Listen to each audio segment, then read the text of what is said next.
My wife's friend, Stuart, told me that. My wife has a lot of gay friends. Stuart's their leader. She has a lot of gay friends. And I don't like them. Not because they're gay, I'm just judging them on the merits of their character. They're just not nice dudes. They're rude house guests. They're sitting on my couch, giggling with my wife, eating my mother macaroons. And I come in, they act like the party's over. Hey, Stuart, what's going on? This guy talks to me the way a cat would speak if a cat could talk. Hi, David. He always wants to have some kind of gay political argument. The last one was about a petition in federal court to take the words husband and wife out of the law. I said, well, why would you want those words out the law? He said, because it discriminates against same-sex couples. I was like, niggas, please save me the semantics. Just trust me, take your chips and get the fuck out of the casino. You're about to crap out. Go outside, talk that over amongst yourselves, and whichever one of you is gayer, that's the wife. I've never seen somebody in an office so high with the most just basic fucking solutions. We should not let any more Muslims in the country till we can figure out what's going on. Did he just say, figure out what's going on? Who doesn't know how to do basic math? Let's count it out. There's been 17 mass shootings in the United States. 4 of them were done by Muslims. None of those 4 Muslims were from any of the 7 countries in your stupid ass original band. The other 13 shootings were done by the Tiki Torch whites. And you don't see me trying to ban white people from the show to keep the rest of the audience safe. It's a fucking terrible idea because it's mean and it's racist. And most importantly, if there were no white people here tonight, I might leave this bitch with $1,800. This man needs to realize that we all need each other. And that's why we will never, ever be able to beat China. Because everybody in America is racist and everybody in China is Chinese. This guy, R. Kelly, got another sex tape out now. This guy makes more sex tapes than he does music. He's like the DJ Khaled of sex tapes. Another one. Like, damn. The new one's so bad that they didn't even show it. 16 times the girl's age was mentioned. Isn't that crazy? This motherfucker is an idiot. He was fucking her like, yeah, this is the best 14-year-old pussy I've ever had in my life. And she was like, you like this 14-year-old pussy? He's like, oh yeah, I love this 14. I'm like, man, you need to shut the fuck up. You gotta give your lawyer something to work with. You're supposed to be on the tape like, this is the best 36-year-old pussy I've ever had in my life. And then your lawyer gonna be like, Your Honor, clearly my client thought that this woman was 36.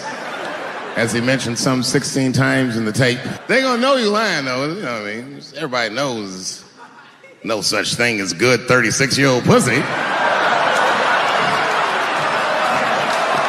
It is wild, bro. Where you from, man? Where you from? New York. You from, what, Manhattan? Brooklyn. You are from Brooklyn, aren't you? You look like you can rob somebody with a hammer.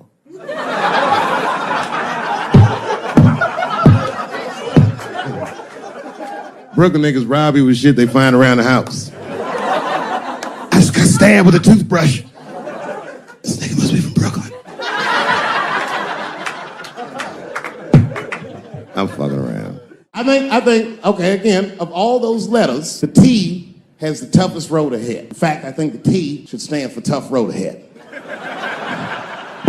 They've got the longest mental gap to bridge. That's all I'm saying. Because, you know, whenever I see one of them T's on the street, I don't mind them, but I'll be like, man, I miss Bruce. I'm sorry, guys. I'm 42. I remember Bruce Jenner. Before the Kardashians, before all that, this motherfucker was a white American superhero. It was amazing. He was beating Africans at track and field.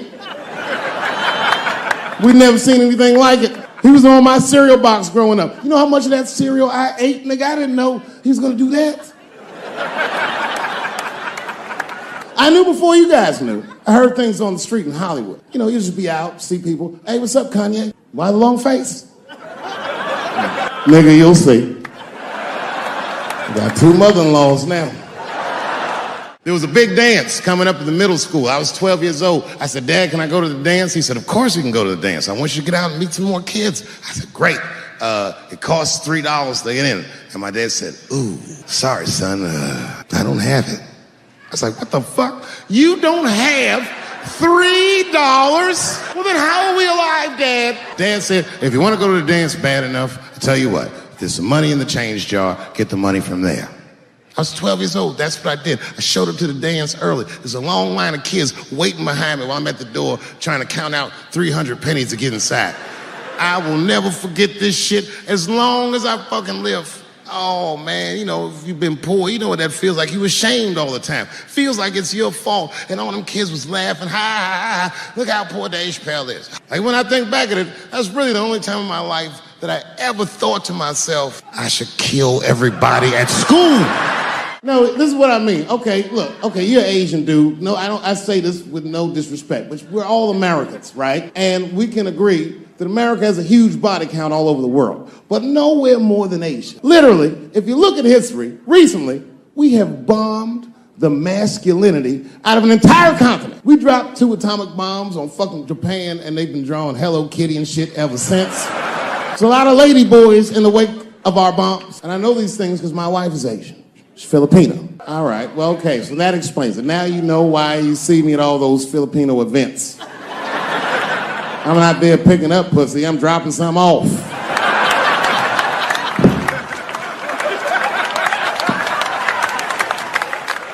I take my wife to all that shit. I took my wife to see Pacquiao fight Mayweather. We sat ringside, okay?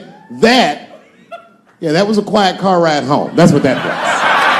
That's my problem. I can't handle pressure. Sometimes pressure make me talk different. I'm serious. You ever have like that social pressure? You ever talk to somebody who's fake and they make you fake?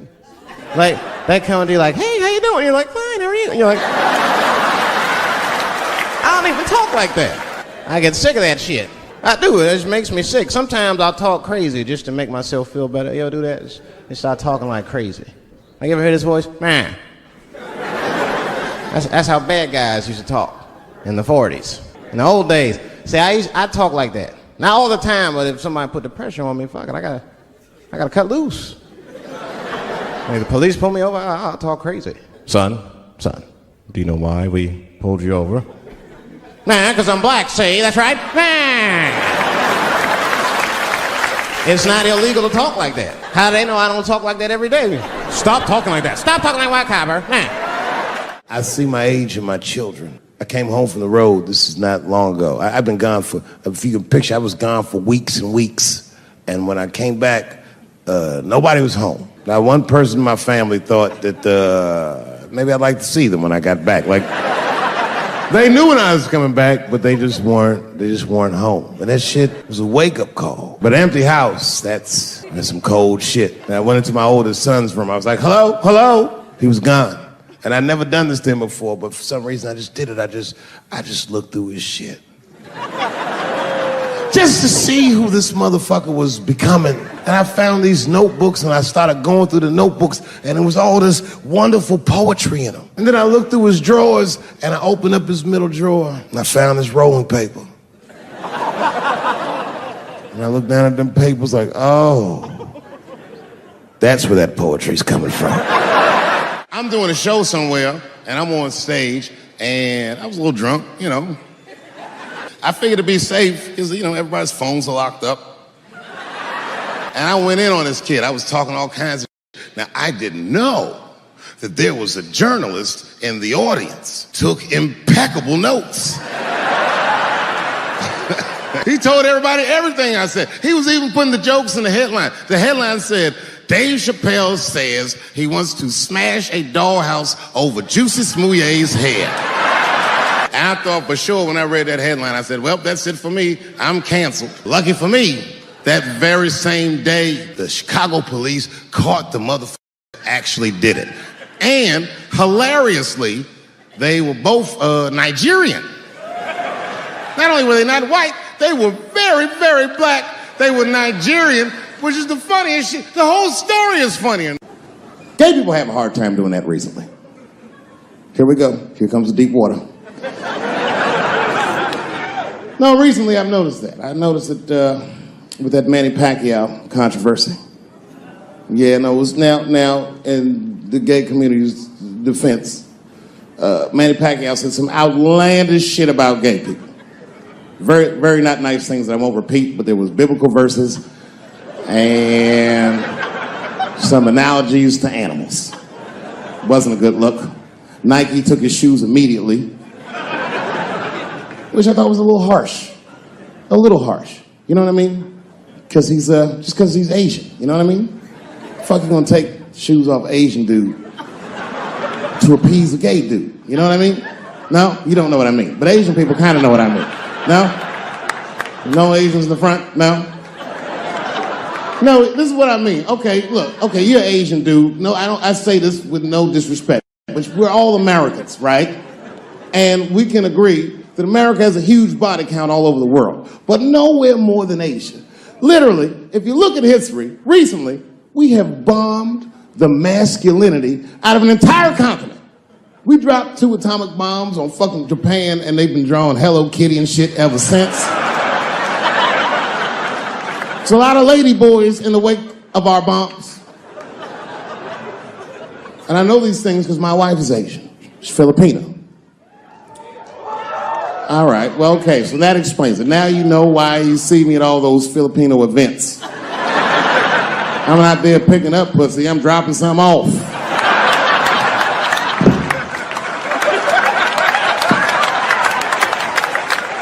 I take my wife to all that shit. I took my wife to see Pacquiao fight Mayweather. We sat ringside, okay? That was a quiet car ride home. That's what that was. But if you know what's popping in the Philippines, you know that they got a whole generation of kids in the Philippines growing up without their mothers. Yes. A lot of women in the Philippines go to the Arabian Peninsula, they come to the United back home, which is still one of the #1 staples in the Philippines economy. Money that their expats send back to the Philippines.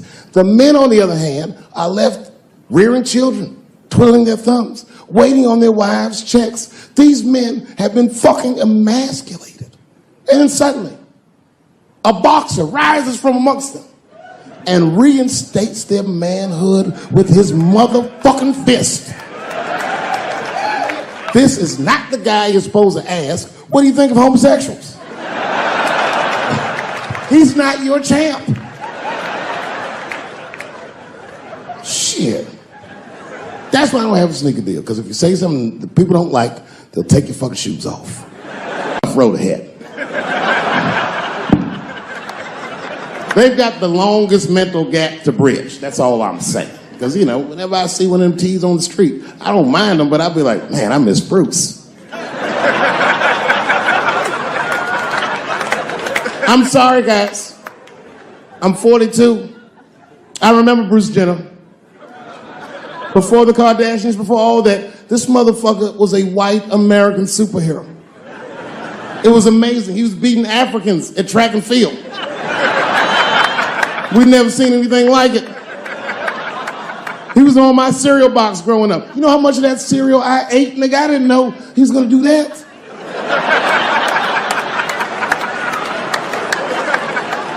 I knew before you guys knew. I heard things on the street in Hollywood. You know, you just be out, see people. Hey, what's up, Kanye? Why the long face? Nigga, you'll see. Got 2 mother-in-laws now. And when I heard he was gonna do it, I was scared. I didn't think the public was ready. I didn't think the media was ready. And you know what? I was wrong. Never seen anything like it. Welcome to the world, Caitlin. So long, Bruce. Hello. Somebody called me a nigga in traffic last Wednesday. It's so long, it takes a minute.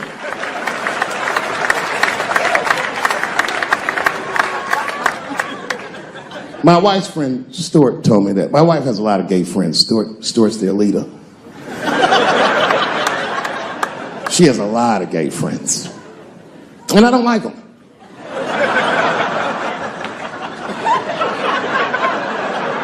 Not because they're gay, I'm just judging them on the merits of their character. They're just not nice dudes. They're fucking rude house guests. They're sitting on my couch, giggling with my wife, eating my motherfucking macaroons. And I come in, they act like the party's over. Hey, Stuart, what's going on? This guy talks to me the way a cat would speak if a cat could talk. Hi, David.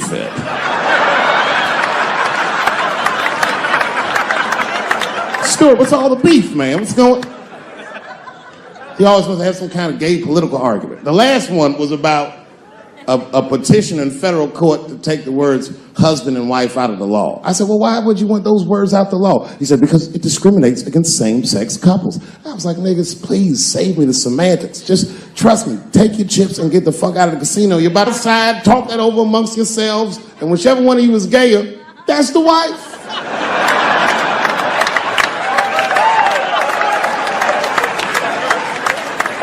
No, Stuart didn't like that. Stuart educates me about this movement, you know what I mean? I didn't even know shit about it. He told me it's called LBGTQ. I was like, what the fuck is the Q? Does that even make sense, Q? Turns out Q is like the vowels. That shit is sometimes Y. It's for gay dudes that don't really know they're gay. You know what I mean? Like prison fags who are like, well, I'm not gay, nigga. I'm just sucking these dicks to pass the time. I'm not G, I'm Q. Ugh.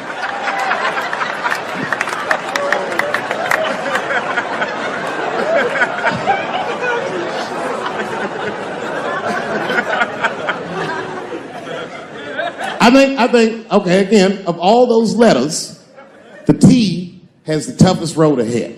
In fact, I think the T should stand for tough. If Martin Luther King had a sneaker deal, we'd still be on the back of the bus.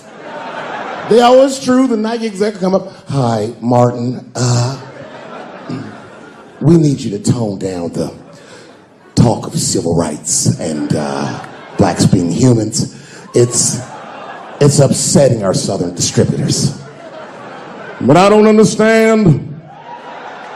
I thought that's why I had a sneaker deal in the first place. Not quite. Really, it's a walking shoe, and we like the marching, but try to understand. Fuck that shit. You know, I get it, though. I understand why gay people are mad, and I empathize. You know what? I'm just telling you, this is a black dude. I support your movement, but if you want to take some advice from a Negro, pace yourself. These things take a while. Just because they passed the law doesn't mean they're going to like you. Because Brown versus Board of Education was in 1955. I was shocked. Is this happening? Wait a minute. Is this a time in American history when an American can make a decision for themselves, and even though other Americans don't understand it, they'll support it and let this person live a happy life? Is this what's happening? If it is, then good for America. That's Dave Chappelle, the American. Although Dave Chappelle, the black American, he was a little jealous. I was like, how the fuck are transgender people beating black people in the discrimination Olympics? If the police shot half as many transgenders as they did niggas last year, it'd be a fucking war in LA. I know black dudes in Brooklyn, hard street motherfuckers that wear high heels just to feel safe.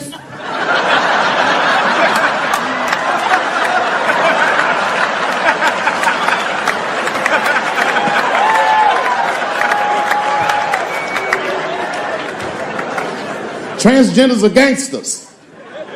I used to do business with a transgender in Hollywood. Man, everybody would be scared of her in the boardroom. She'd walk in there, newly minted woman, high heels, purse. Shit.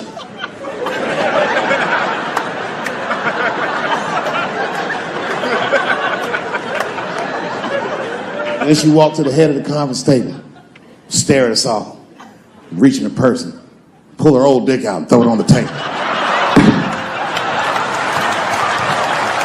Let's talk business, gentlemen. Ah!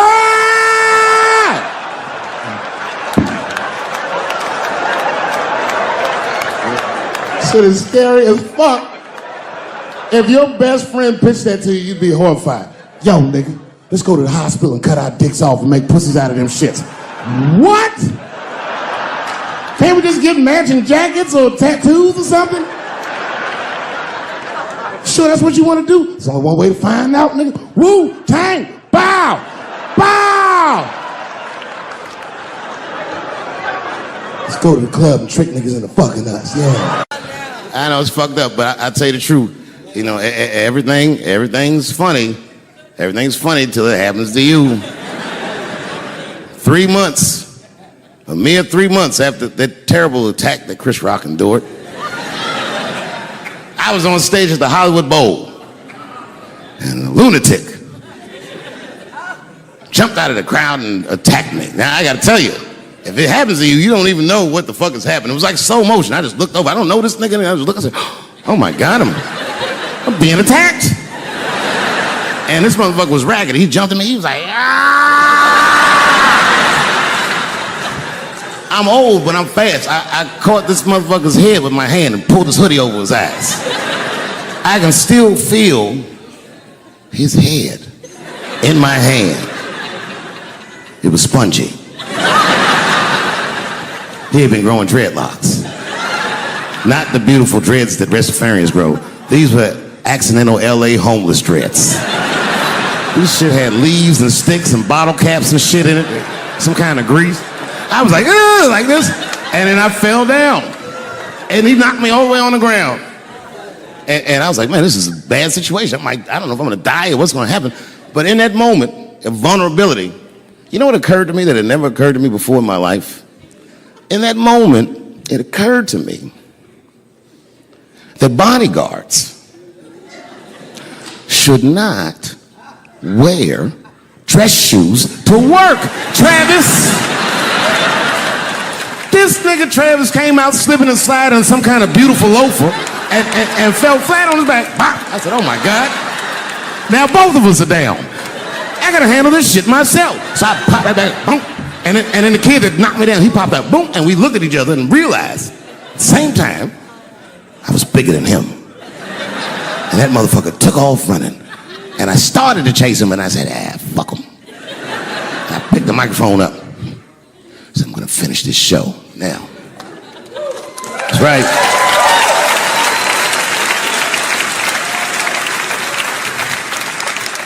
For 3 months before that, I'd been making fun of Chris Rock. And people would ask me all the time.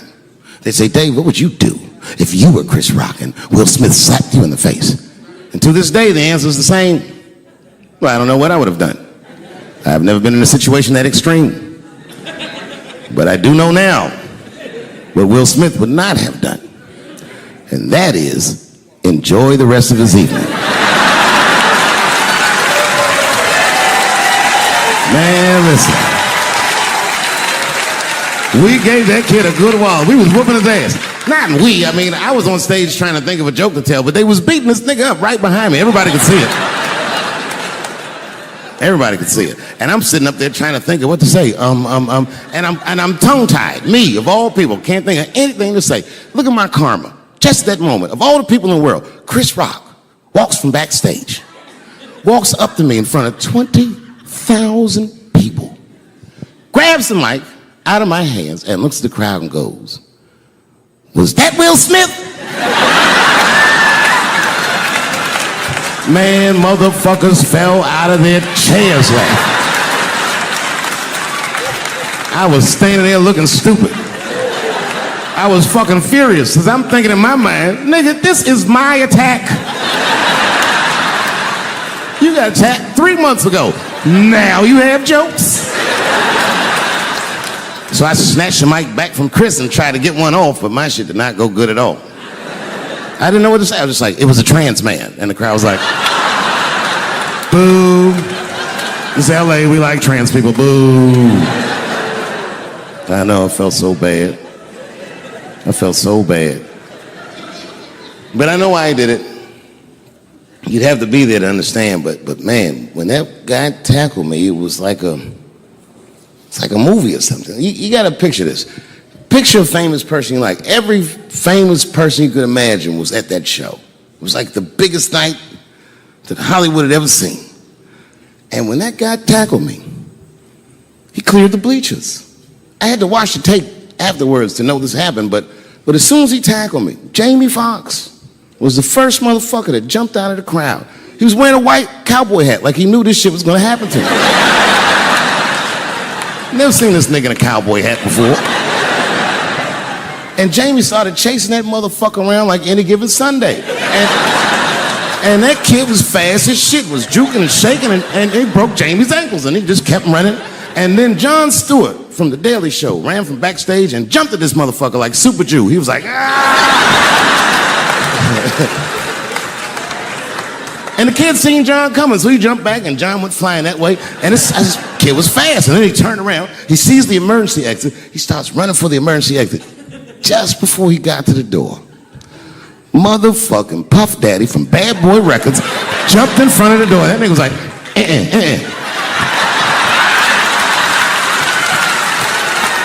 Boy, Puffy got that motherfucker. And then every celebrity just ran out because every celebrity saw themselves in me, and they just started beating the fuck out of that kid. And I know Chris was backstage looking like, nobody helped me.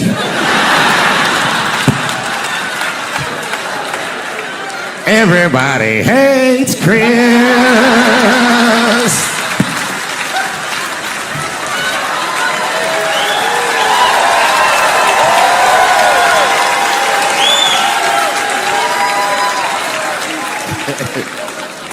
Look, it was way more intense than what you guys might have read. I don't know what you read, but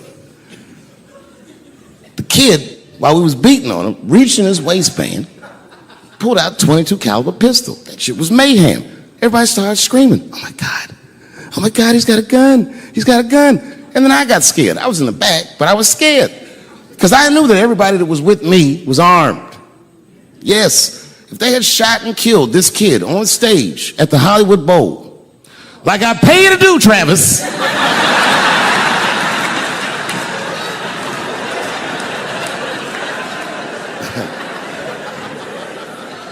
But Travis G'd up. Travis wrestled the gun out of the kid's hand, and then he took it like this and tried to chamber the round, and he couldn't. So he pulled the trigger, and it wasn't a gun. A knife blade popped out of the front.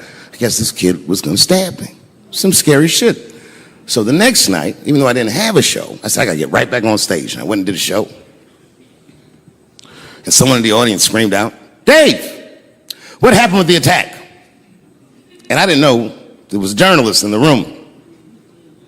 All I said was that this nigga had a knife that identified as a gun. I got 6 more weeks of bad press for that joke. I didn't even do nothing to this nigga. That's not right. That was not right. And then the New York Post went to the jail and interviewed my attacker like he was some kind of hero. And I read that interview. It turns out the entire attack was my fault. Yes, I triggered him. I didn't mean to. I had done jokes about the homeless. And it turns out this young man was homeless. And I mean, there's no way I could have known this. But I will say, for a homeless guy, this nigga had incredible seats.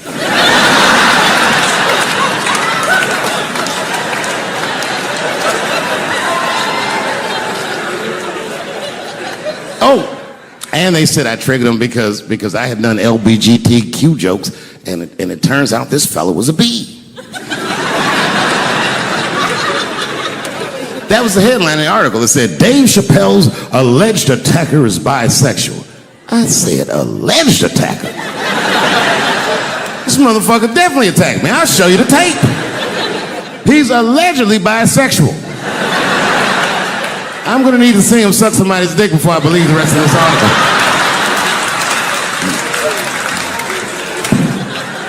I read that shit in the paper. I was horrified. I was like, oh, bisexual? I could have been.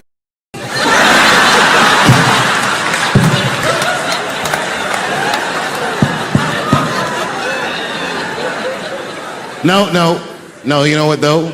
It's not funny because after all that madness ensued, I went to the hotel room. I was by myself and I opened the door and my wife was in there alone. She was sobbing, like sobbing. I said, oh my God, what's wrong with you, bitch? Did you get attacked too?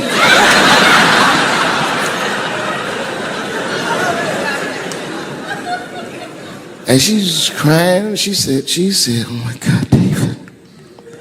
She said, if you had died tonight, me and the kids would have nothing.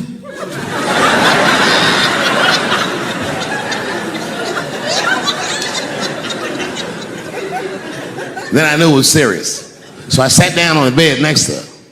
And I reached in my pocket, I pulled some keys out that she had never seen before. She said, what are those keys? And I gently placed them in her hands. I said, sweetheart, those are the keys to my safe deposit box. God forbid anything ever happen to me. But if it does, don't even worry about it. You and the kids have everything you need in that box. I've already taken care of it. And she was looking at them keys, and I could see her mind realize what we were actually talking about. And then she just started crying harder. And to be honest with you, that made me cry a little bit too. And we hugged each other real tight.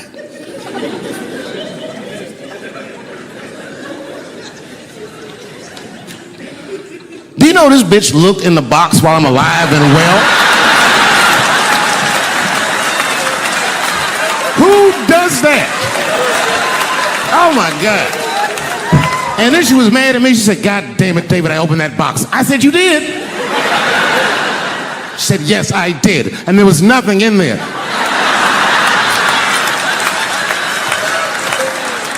I said, nothing? Oh. She said, nothing except your stupid joke book. I said, whoosh. I said, well, sweetie, look. If you tell those jokes exactly how they're written, you and the kids should be fine. They're really good jokes.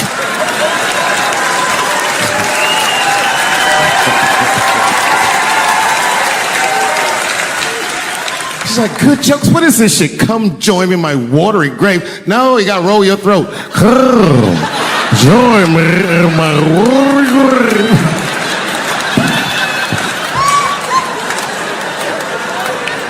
And me and her, like, we weren't arguing, but you know what I mean? She was just like, you need to stop doing that. And then I tried to change the subject. I go, how is school going, boys? And my sons tell me, well, we didn't have school today, technically. I'm like, well, what's going on? He said, well, there was like a school shooting drill. I never heard of this. You know what this is? They have drills that they make kids do where they practice what to do if somebody comes to shoot up their school. I'd never heard that before. I was like, what the fuck? Then I had to tell my sons the truth. I didn't want to tell them this shit. Son, listen to me. Fuck that drill.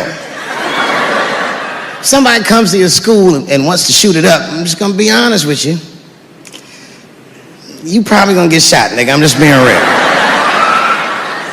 You got a famous dad. I talk a lot of shit. They gonna be gunning for you, little buddy. Just stay low and run in a zigzag pattern and don't try to save anybody, son. Do you understand me?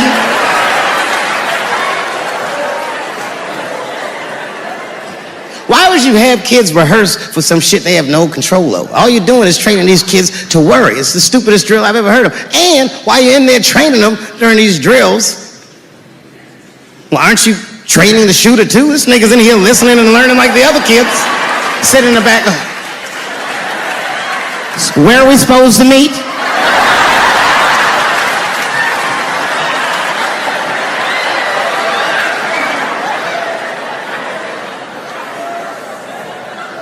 If you're a parent, this shit is terrifying.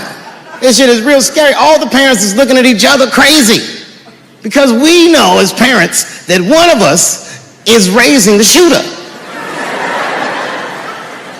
Just don't know which one of us it is. All we know for sure is that if you're a white parent, the chances that it's you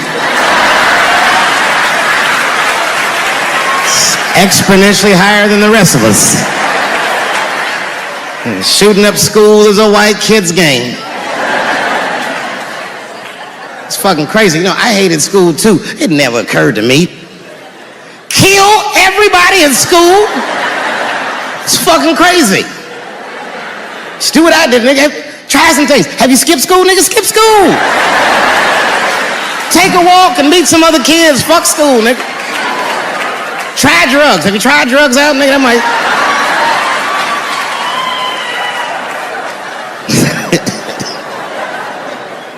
Some scary shit. I've given this a lot of thought. I don't see any peaceful way to disarm America's whites.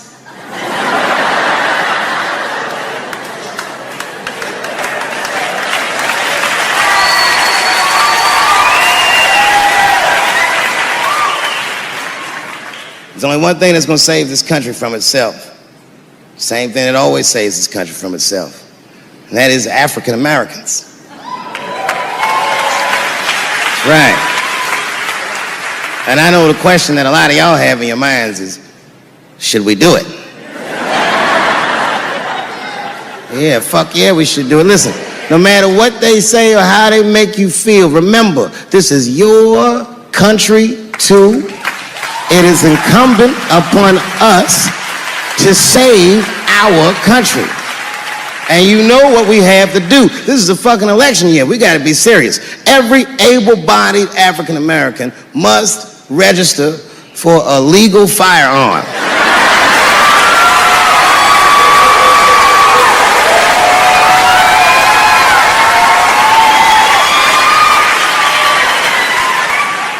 That's the only way they'll change the law.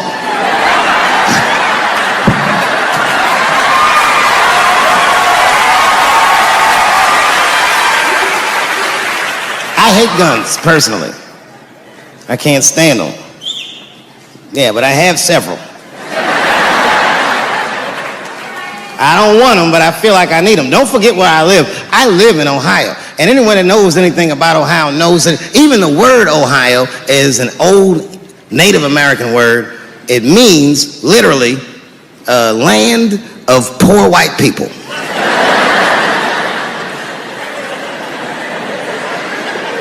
And I don't know what's going on down here, but in my experience, poor white people love, and I mean they fucking love, heroin. They can't seem to get enough of it. I didn't even know what I was looking at first. I was just driving like, why are all these white people so sleepy out here? Do you think?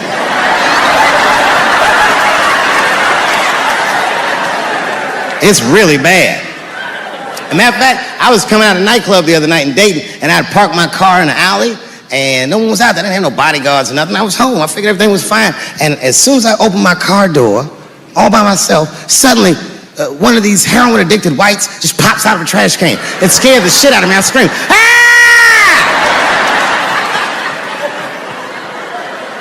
And then I realized it was a woman. She was fucked up. She's like, hey, man, relax, okay?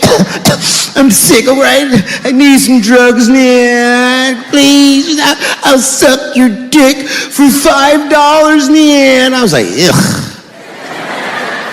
2.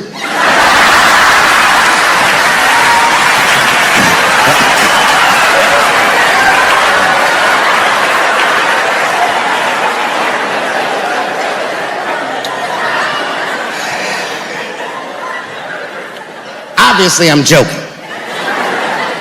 This opioid crisis is a crisis. I see it every day. It's as bad as they say. It's ruining lives. It's destroying families. Sadly, you know what it reminds me of, seeing it? It reminds me of us. These white folks look exactly like us during the crack epidemic. You know, it's really crazy to see. And all this shit they talk about on the news about how divided the nation is, I don't believe it. I feel like nowadays we're getting a real good look at each other. It's wild because I even have insight into how the white community must have felt watching the black community go through the scourge of crack. Because I don't care either. Hang in there, whites. Just say no. What's so hard about that?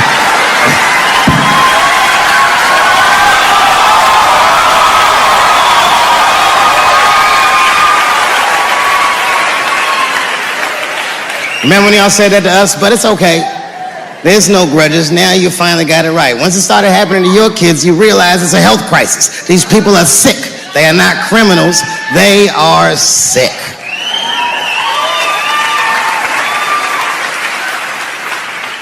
Be that as it may, I'm armed to the teeth. First gun I bought was a 12-gauge shotgun. I didn't want the gun. Remember, though, I'd moved to a farm, and I was sitting there on the porch, and I see a white dude walking across my property, entitled, like he's supposed to be there. He had a rifle over his shoulder, too. Ain't that a bitch?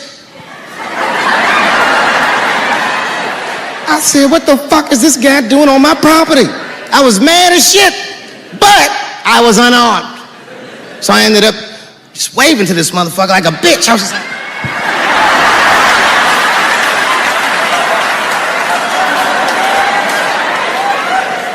And as soon as he got far enough away, I ran to my car and sped to Kmart. This is in a rural white area. And remember, I was nervous because the guy was on my property. I'm black and I was sweaty. You know what I mean? And I ran to the gun counter, black and sweaty, sweating and black. And I looked up at the nigga, I was like, I looked like a slave or something. I said, I need a gun immediately, like that, just like that. The guy didn't answer, no questions. He just grabbed a 12-gauge shotgun, handed it to me. I'd never even held a gun before. I'm not a dummy. I'm like, well, I need some bullets too.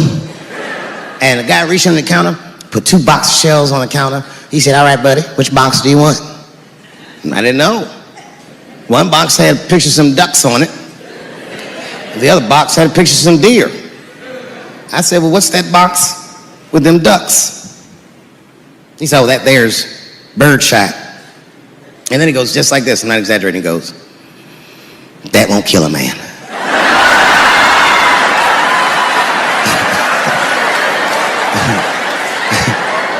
He said, it'll just pepper him up nicely. I said, what the fuck? Pepper? You know what it means to pepper a motherfucker up? It means that when the shell explodes, hot BBs will shoot out of the barrel of the gun, not killing a motherfucker, but penetrating their skin and shallow flesh. Boy, that's gotta hurt. Hot BBs? Remember when Dick Cheney shot a motherfucker in the face and he lived? That was birdshot.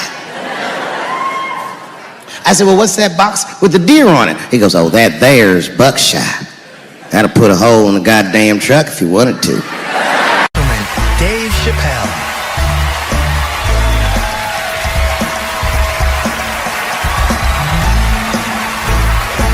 Thank you. Oh boy, I'm very nervous. No pressure. During the Civil Rights Movement, I can't read what's on the teleprompter. Some about black America and white America. There's black Americans and there's white Americans. We're all one America. So if you don't mind, this is not live, is it? I imagine whatever I say, you could just edit it out. Let's try it a few ways. Lou, are you in the booth? I am. All right, good. You know what, Lou? Let's just play around with it and see if we can get it right and get this clip package on, and then let me go home. All right? You got it. All right. Ready? All right. Count me in. 5, 4, 3, 2, 1. Wu-Tang. I'm just with you, Lou. Let's do it again. We're gonna do it again. We'll get it right. Here we go, Dave. 5, 4, 3, 2. You know, when I was a comedian starting out in Washington, D.C., right here in this city, 1988, I'll never forget this. It was a comedy club owner that banned profanity from his comedy club. He said it offended his audience, and this was a cause of major concern for all the comedians in the circuit. And we all called a meeting, and we had the owners come, and it was the club owners, and it was the comedians. It was the classic labor dispute. The club owners laid out their case. There cannot be profanity in these clubs because that offends people. And there's a comedian who's still a good friend of mine to this day. He lives right here in Washington, D.C. He stood up and he said, he's black, I should tell you because it's important to the story. He says, I use profanity because I live a profane lifestyle. He says, I don't have an insect infestation in my house. I have roaches.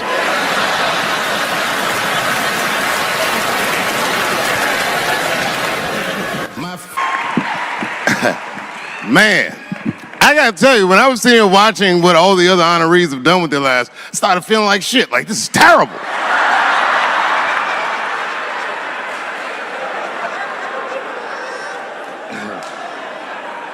And then Bobo brought me up and started out good with that Ali picture, and then it just... But that coloring book that was in the picture, I know the Ali's are here, that coloring book, my mother has it. And Champ, he signed it. You know, the greatest, he signed it, Muhammad Ali. And his sparring partner was there that day. And his sparring partner signed it, said the next heavyweight champion in the world, Larry Holmes. And he was.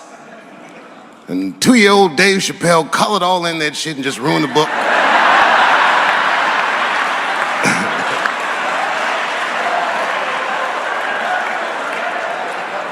But I remember part of the book that I remember real vividly, because I asked my mother about it when I was a kid. There's a part where there's a picture of Ali throwing his Olympic gold medal into the Ohio River. That's why it's so weird for me being here. You know, both my parents were very brilliant. My dad went to Brown in 1955. That's right. He told me at the time he was one of 3 black students. He said one of the guys got accused of a rape that he probably didn't commit. And the other guy killed himself, and Dad said, and I left. And see, that's what makes us Chappelle's great. We know when to quit.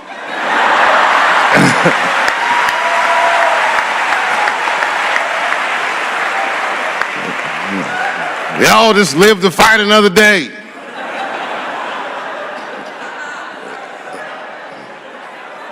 I gotta say, I'm very honored to be here, and I'm very honored to be here with the other honorees. Really, I'm like very humbled by you all, the work that you do, and you all make me want to be better. All of you.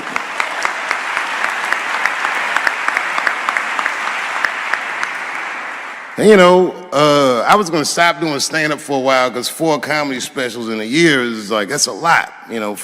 But you know, shout out to my colleagues in comedy. I just want to say that in a way, this for me belongs to my mother primarily, who was an African American studies professor, and a lot of the content that I say, she raised me well. I'm not an uninformed person. But also, you know, my colleagues in comedy, like comedians have been getting beat up pretty bad recently, and we're somehow nowadays expected to speak with the precision of attorneys or politicians. We are not. I always think of James Baldwin. You know, James Baldwin was one of my favorite writers because he managed to tell white people what they feel like to be around.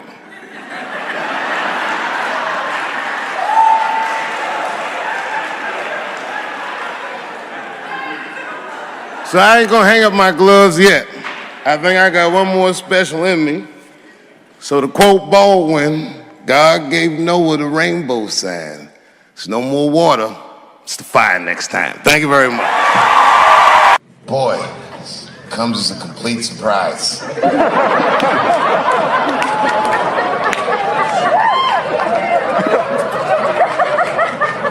I mean, I read all the reviews, and they said so many terrible things. They were embarrassed for me. I had lost my way. It wasn't even worth watching. I hope all you critics learn from this. This is a teachable moment. Shut the fuck up forever.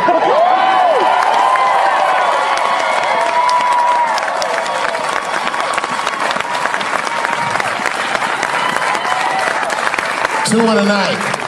These aren't them. These are the ones I want for the other ones, motherfucker.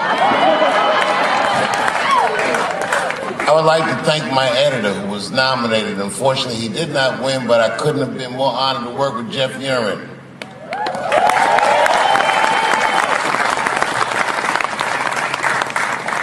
Stan Lathan has been directing television since 1968. Any show that I watched when I was growing up, he directed it. From Sesame Street to Sanford and Son to Good Times to Everything Black. And finally, you motherfuckers finally gave him an Emmy tonight. He deserves so much more, but I'm glad you came around.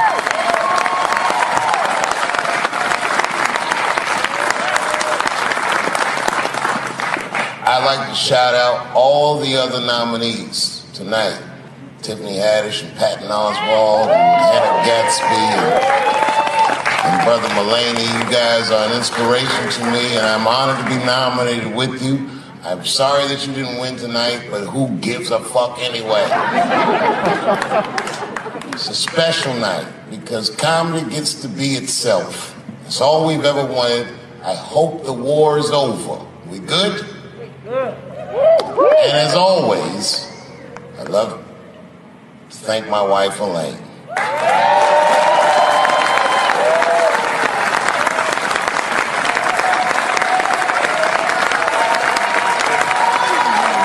That's right. Elaine has been with me for the last 25 years and had to endure the pains of living with the greatest comedian ever.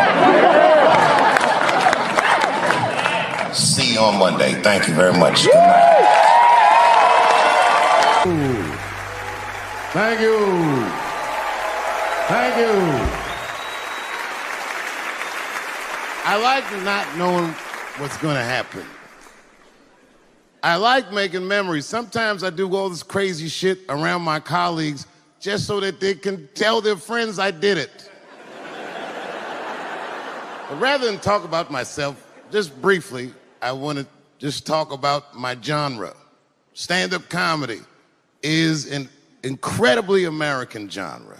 I don't think any other country could produce this many comedians. And unbeknownst to many people in this audience, I don't think there's opinion that it exists in this country that is not represented in a comedy club by somebody. Each and every one of you has a champion in the room. We watch you guys fight, but when we're together, we talk it out. I know comics that are very racist, and I watch them on stage, and everyone's laughing, and I'm like, that motherfucker means that shit. Don't get mad at them, don't hate them. We go upstairs and have a beer, and sometimes I even appreciate the artistry that they paint their racist opinions with. Man, it's not that serious. The First Amendment is first for a reason. The Second Amendment is just in case the first one doesn't work out. We gotta let some air out of the ball, man. The country's getting a little tight. It doesn't feel like it's ever felt in my lifetime. So tonight, I am honored that my colleagues are here in comedy and in music.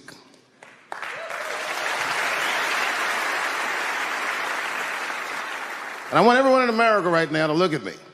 Look at me smoking indoors.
white lady. This is true. She was following me around the mall, which sounds paranoid, but I'm sure she was following me. Mean lady, too. You ever see a woman with lines on her face that just tell you, like, even if she smiled, it looked like it would hurt the muscles in her face? I knew she was following me because she was at places that had nothing to do with her. I'd be looking around like, what is this old bitch doing in GameStop and Foot Locker and all the places I like to go? Every time I see her, she'd just be looking at me on me. And eventually I forgot about her. So then after I'm shopping, I go all the way to the back of the parking lot. I'm parked all the way in the back. And as soon as I open my car door, I hear a voice go, David Chappelle. Just like that. I didn't even have to look. I knew it was her. And I looked back, and sure enough, there she was, that face. To be honest with you, she probably wasn't even that old. She's probably around my age. But she was a white woman. This bitch looked terrible. I kept my cool. I was nice. I said, hello, miss.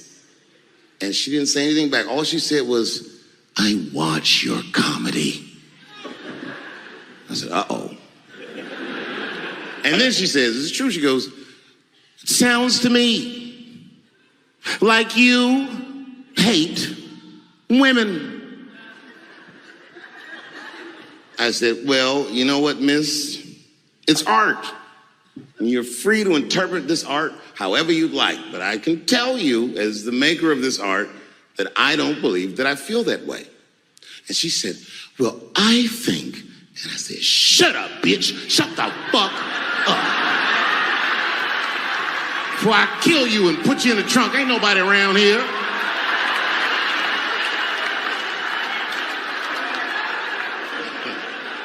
I'm just kidding. I didn't say that. I felt that way, but that's not what I said. I was more clever than that. You know what I said? And this is exactly what I said. I said, miss, before you finish that statement, let me ask you a question. Where'd you see me? Did you buy a ticket to a concert I did? I doubt that.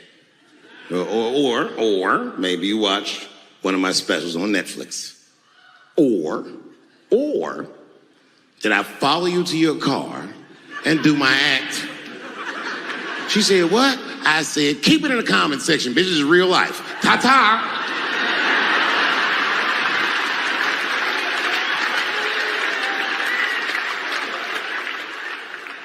And then I drove off.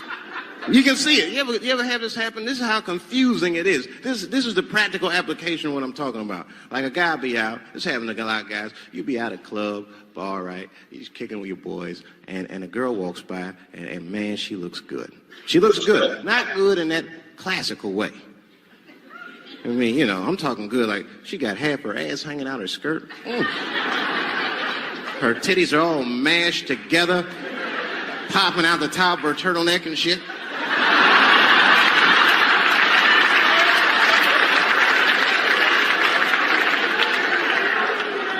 And you with your buddies, right?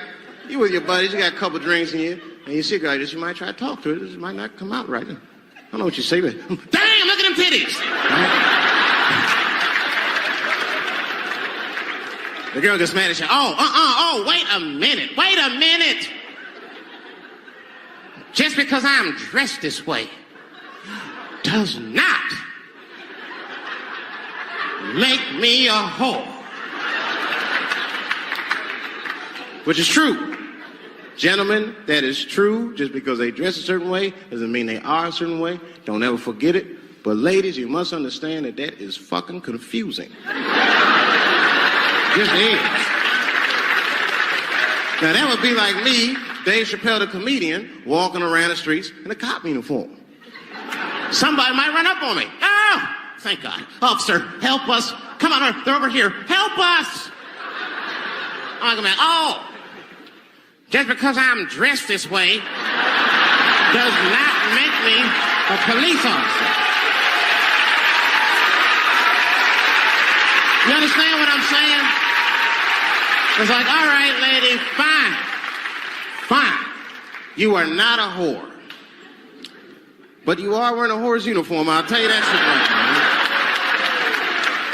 right now. Another time, about 6 years ago, there was a lesbian woman that They're trying to sell a story about me to TMZ. Thank goodness TMZ could see right through the sham of that story. This woman claimed that I beat her up in a nightclub because she was a lesbian. That is fucking crazy. Bitch, I didn't even know you was a woman.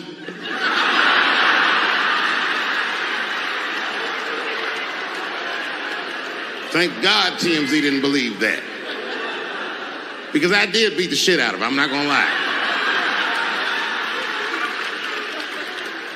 It was her fault, I had no choice. I came in the club minding my own business, and a woman came up to me, she goes, oh my God, Dave Chappelle. And I was just being reciprocally nice. Hey, miss, how are you? Blah, blah, blah. Benign talk, nothing to it. And all of a sudden, this lesbian fellow stepped between us. Hey, nigga, that's my girl. I said, yo, my man, back up, like that. She said, I ain't backing up off shit, nigga, that's my girl. I said, bro, you're gonna have to give me 3 feet like this.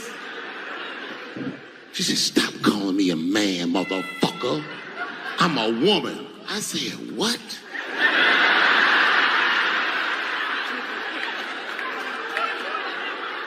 And then I looked deep in this nigga's cheekbones. I said, oh my God, you are a woman. It was just too much for me to even wrap my mind around. But I tell you what, I unballed my fist immediately, and I softened my posture so that she would know she's in no danger. I even changed the tone of my voice. I said softly, sweetly, like a pimp might say. Bitch, I'm about to slap the shit out of you.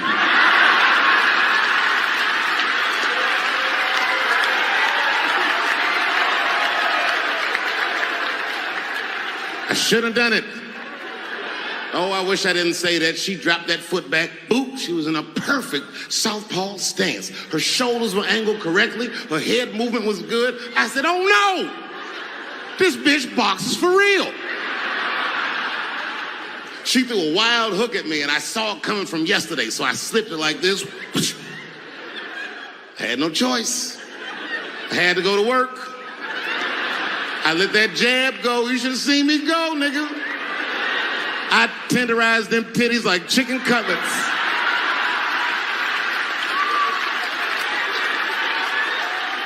I whooped the toxic masculinity out of that bitch.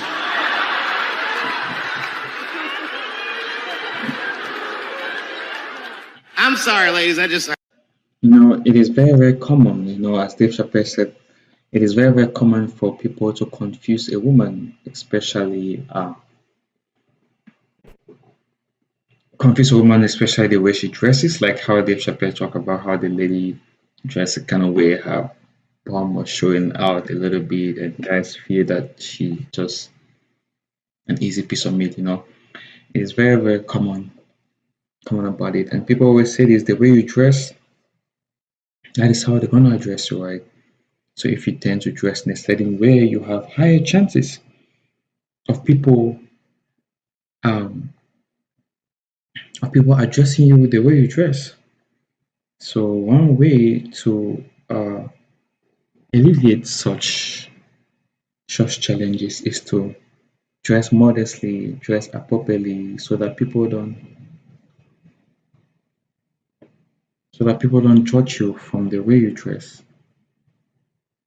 Because that'll help you a lot. Like Dave Chappelle gave a good instance, like about how, what if he dressed as a cop, right? And ladies are in a certain situation, they're gonna run to him and say, "Hey, can you help us?" And he's like, "Just because I dress way as a police officer doesn't mean I'm a police officer." So if you want people to address you, you should better dress well, so that people address you well. Because if you dress crazily, people address you crazily. I'm going to the part of the lady talking about him speaking about ladies. People are entitled to whatever their opinions about as comedians. At the end of the day, what they're out to do is to just tell a joke, not that they're super serious about whatever they say. At the end of the day, it's just telling a joke. Just continue. I got a fucking Me Too headache. Y'all is killing me right now. It's really fucking tough to watch what's going on. Ladies, I said it in my last special, and I got in a lot of trouble for this. I told you were right. But the way you're going about it is not going to work. But I'm biased. I said it. Louis C.K. was a very good friend of mine before he died in that terrible masturbation accident. And it was his room. You read the story. He was masturbating in his own room. That's where he's supposed to masturbate. And then he said, hey, everybody, I'm going to pull my dick out. Nobody ran for the door or nothing like that. They all just kind of hung out like, I wonder if this guy's serious. And he came on his own stomach. There it is. What is the threat? Have any women ever seen a guy that just came on his own stomach? This is the least threatening motherfucker the earth has ever seen. All you see is shame in their face and cum dripping down like pancake butter.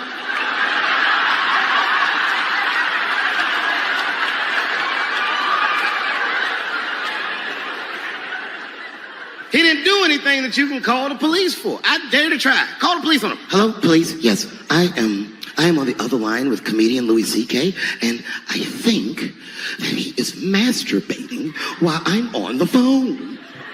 You know what the police are going to say in Atlanta? Well, what are you guys talking about?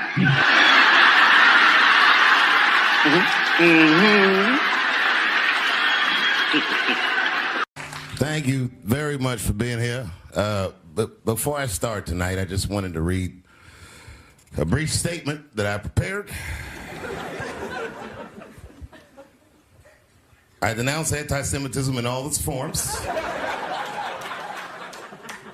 And I stand with my friends in the Jewish community. And that, Kanye, is how you buy yourself some time.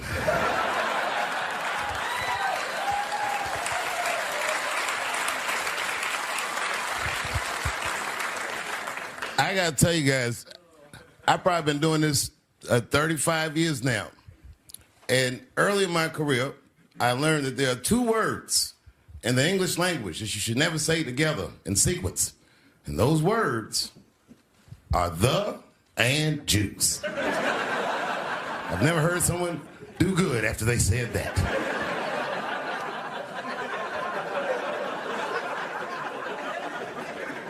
Kanye's gotten into some scrapes before. Normally when he's in trouble, I pull up immediately. But this time I was like, you know what? Let me see what's gonna happen first. Just want to see where this is all going. I can't even remember how it started. Vaguely, I remember it started with a tweet, strange tweet. It was like, I'm feeling a little sleepy. I'm gonna give me some rest, but when I wake up, I'm gonna go DEFCON 3 on the Jews. And then he just went to bed. I was up all night worried. What is he gonna do to the Jews?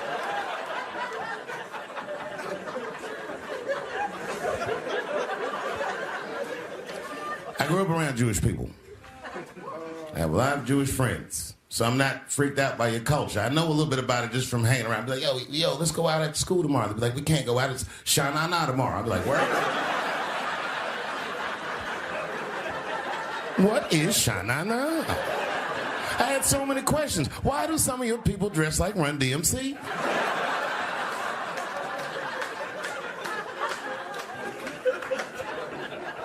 And Kanye woke up from that nap. He went right to work.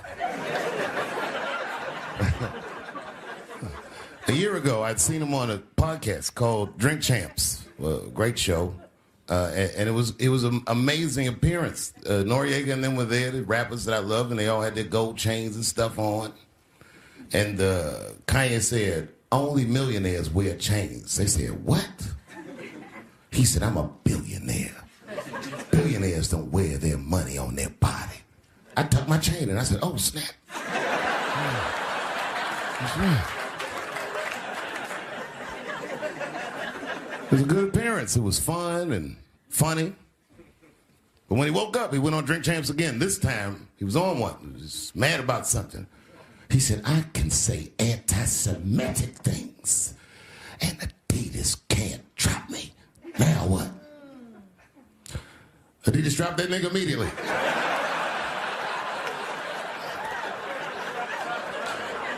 Ironically, Adidas was founded by Nazis.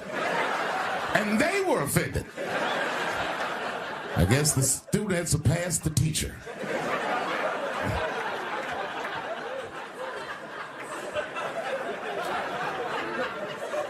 It's a big deal. He had broken the show business rules.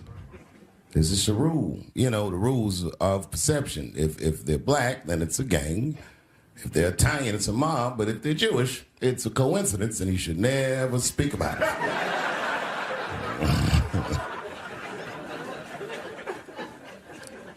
Kanye got in so much trouble, Kyrie got in trouble.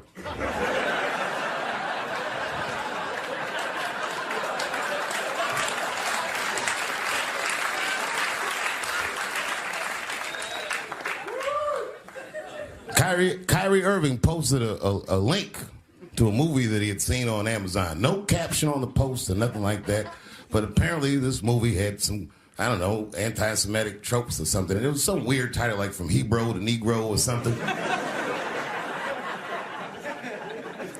And the NBA told me he should apologize. And he was slow to apologize. And then the list of demands to get back in their good graces got longer and longer. And this is where, you know, I draw the line. I know the Jewish people have been through terrible things all over the world, but you can't blame that on black Americans. You just can't. You know what I mean? Thanks to the one person that said that. A fair punishment would be he should just post a link to Schindler's List and y'all write your own captions.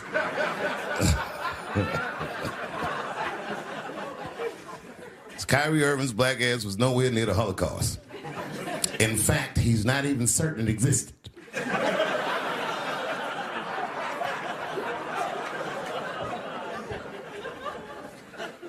I saw one news pundit screaming about Kanye. She said, mental health is no excuse for that type of language. Yes, it is, bitch. You can kill somebody if you're mentally ill. Listen, okay, I don't think Kanye is crazy at all. I think he's possibly not well.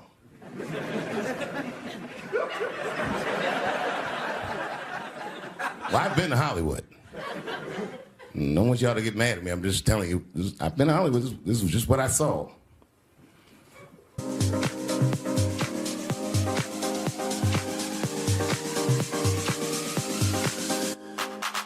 Whatever you do, don't fall for me.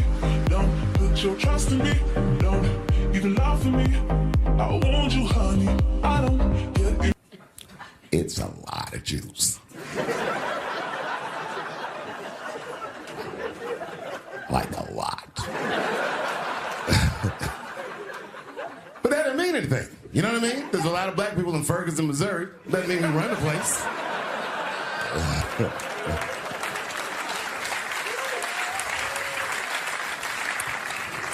I could see if you had some kind of issue.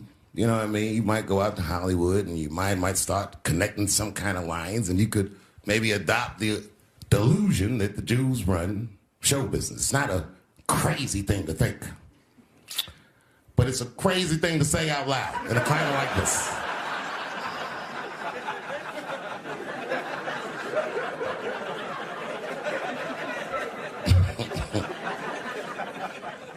Now the midterms are over, and it's crazy climate. And I got to tell you, I feel like this midterm, like all of humanity depends on it. And it's an ominous sign. The most ominous sign of the midterms, I believe, would be Herschel Walker, who I don't want to speak badly of because he's black. But I have to admit, he's observably stupid.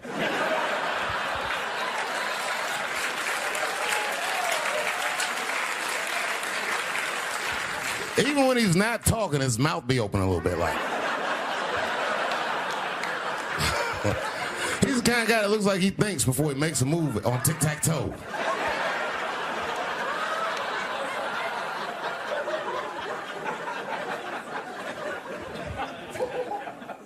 And I'm watching the news now, they're declaring the end of the Trump era. Now, okay, I can see how in New York you might believe this is the end of his era. I'm just being honest with you. I live in Ohio amongst the poor whites. A lot of you don't understand why Trump was so popular, but I get it, because I hear it every day. He's very loved. And the reason he's loved is because people in Ohio have never seen somebody like him. He's what I call an honest liar. Well, I'm not joking right now. He's an honest liar. That first debate, I'd never seen anything like it. I've never seen a white male billionaire screaming at the top of his lungs, "This whole system is rigged," he said. And across the stage was a white woman, Hillary Clinton and Barack Obama, sitting over there looking at him like, "No, it's not." I said, "Now, wait a minute, bro. It's what he said." And the moderator said, "Well, Mr. Trump, if in fact the system is rigged, as you suggest, what would be your evidence?" You remember what he said, bro? He said, "I know the system is rigged because I use it." I said, "God damn." And then he pulled out an Illuminati membership card and chopped a line of cocaine up and did it right at the podium.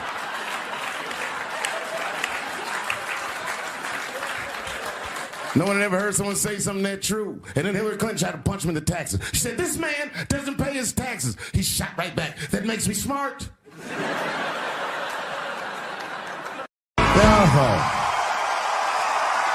Thank you. Thank you very much.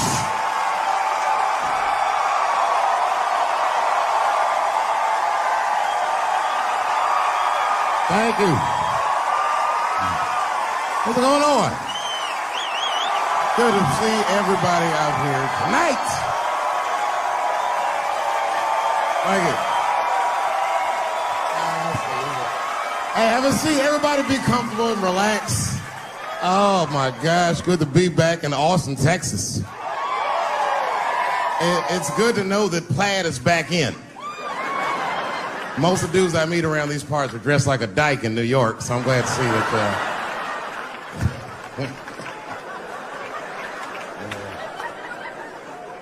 Man, fucking Texas, this place is pretty good.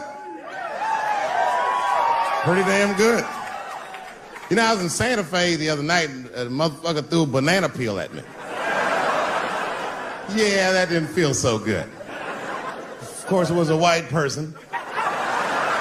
Not to indict the whites, I'm just saying. And then not only did he throw a banana peel at me, but it was premeditated. You could tell. You could tell the peel was too brown, you know what I mean? It was like, you didn't eat that banana recently, motherfucker. You had that shit waiting on me. And the whole crowd was white, so it just got instantly creepy, and everyone looked like they were looking at 12 Years a Slave or something. They were always like,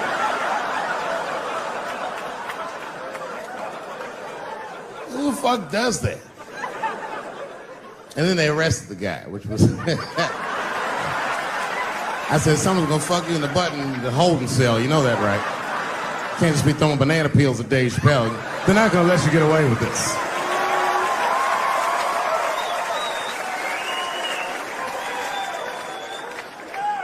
And the press called me up like, do you have a statement? A statement? For a fucking banana peel? No! I don't have anything to say. This guy was like fucking famous for throwing a banana peel at me. 20 years from now, he's gonna be tucking his kids in the bed and the kid gonna be like, "Daddy, tell him about the day that you threw that banana peel at that nigger in Santa Fe." Boy, I'll tell you what, that black motherfucker saw his name up on the marquee about a week before. I said, man, if I could just get close enough to meet him, throw a banana on that nigger and show him how. Fucking banana gate. I didn't even want to press charges. You know, this has happened to me before. No, sir, it's not a banana. I live in Ohio, right? So this is like a few winters ago. Oh, I didn't know you would ever clap for that. Well, all right. That's the first time that shit's ever happened. Ohio! Anyway, I live amongst the whites. Small town in Ohio.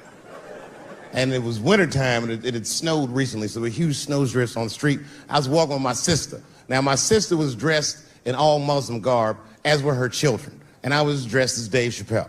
And we were walking and just talking about something, and a car sped around the corner, and the window came down, and somebody threw a snowball and hit me right in my shoulder.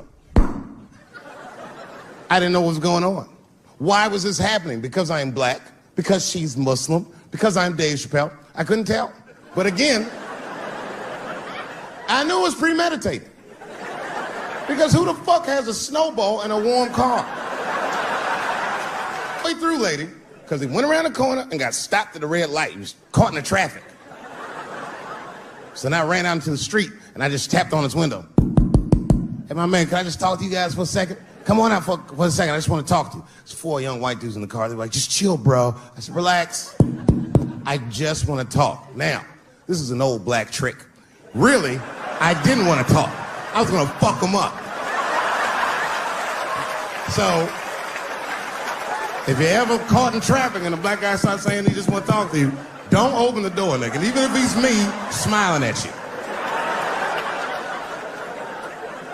And they were like, chill, bro, just chill.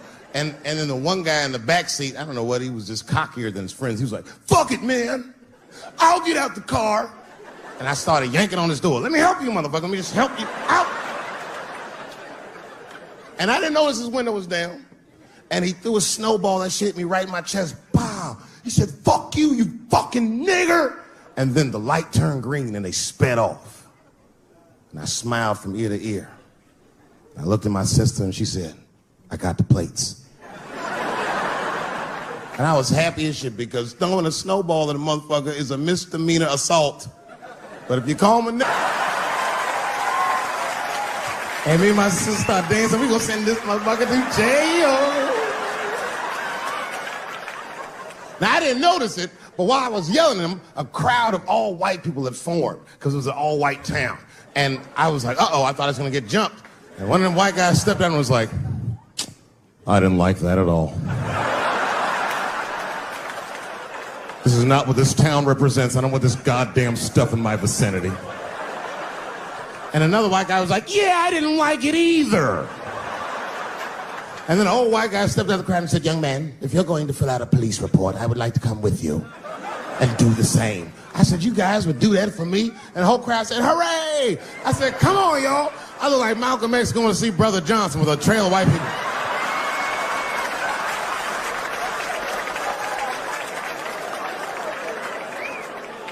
Unreal. An hour later, we was all just sitting in the police station, and the police came in. They're like, well, Mr. Chappelle, 16 identical police reports. We ran the tags, 2 young men that had their mother's car.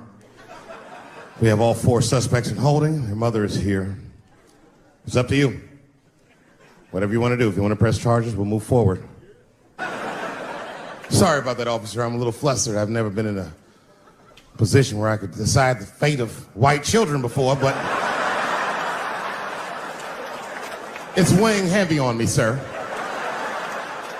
And I really can't decide. And I saw a lady pacing back and forth in the hallway, and I said, is that? He goes, yes, that's their mother. Well, can I speak to her before I make a decision? And when the mom came in, she saw it was me. She busted out crying. Oh, God, oh, no, I don't want him to go to jail. I am so sorry. I didn't raise him to do this. We love your comedy. We love you at the house. I said, miss, please, just, all right, look, I don't necessarily want your son to go to jail either. But what he did was pretty fucked up. So, is there something we can do short of jail just to let him know that he's wrong? She said, oh, I don't know. What did you have in mind? Miss, I've never been in this position before. Oh, you know what we could do? I don't know if I'm asking too much, but maybe if you could just suck my dick a little bit. Just a little bit. I'm not gonna finish. I just want you to do it enough so that I can tell him you did it. I'm kidding. I wouldn't do that to anybody's mother. Maybe my kid's mom, but that's it. Ebola was in Texas. Ebola made a visit. killed that man in Dallas. 5 days, that man melted to death. What happened to the brother in Dallas? Where was the secret serum is what we all said. I remember in the beginning of Ebola, there were 2 American doctors that got sick in Africa. They flew them in a private jet straight to Atlanta to the CDC. I didn't even know CDC saw patients. There it was said they administered what the New York Times called a secret serum. I don't know what's in it. It's just like Colonel Sanders' recipe. But both of these motherfuckers survived. These doctors, thank God, are healthy. They are out there somewhere tonight at Whole Foods, touching vegetables, walking around. Everything's okay. Hey, Frank, how are you? Oh, you didn't hear? I had Ebola last week, but I'm doing all right now. I was bleeding out of my eyes and anus, so I got concerned, but I'm okay. What happened to the brother in Dallas? They just rubbed some Vicks on that nigga.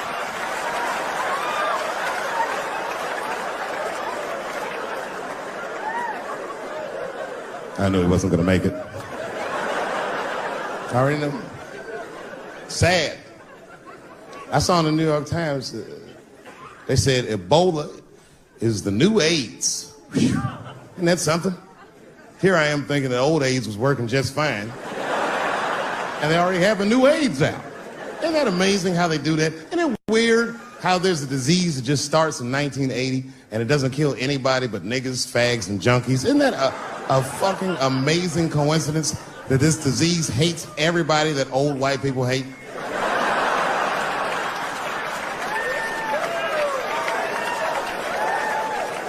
I think either God is white or the government hid that shit in disco balls. Only fun people get AIDS. Last month on the front of the New York Times, the measles was a headline. I had to check the date of the paper. I was like, measles, what is this, 1850? What the fuck is this? Why is measles in the news?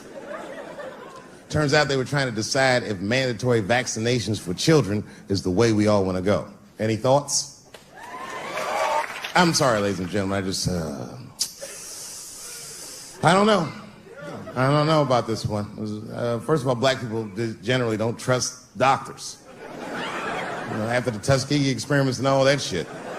More importantly, don't forget Michael Jackson was killed by a doctor. Granted, he was doing drugs, but if I was a heroin addict and I had a licensed physician injecting heroin in me, I should survive that. I'd just be looking like, oh, I'm good, right? I'm good?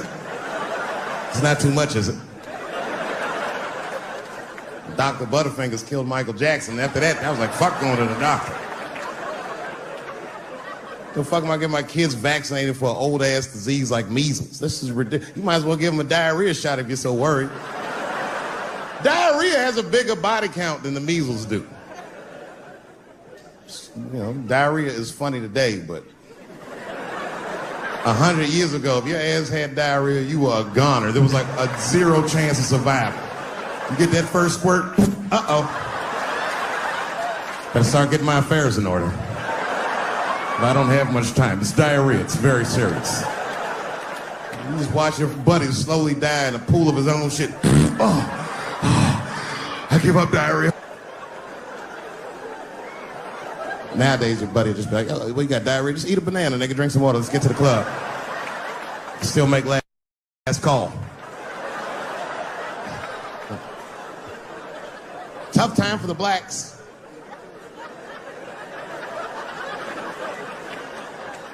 These are not good times for the blacks. I don't know if you know what I'm talking about, right? Police are killing us again. It's a very unfortunate set of circumstances because we were doing very well. You know, America has a racial hot seat. I think we can all agree that that's the truth.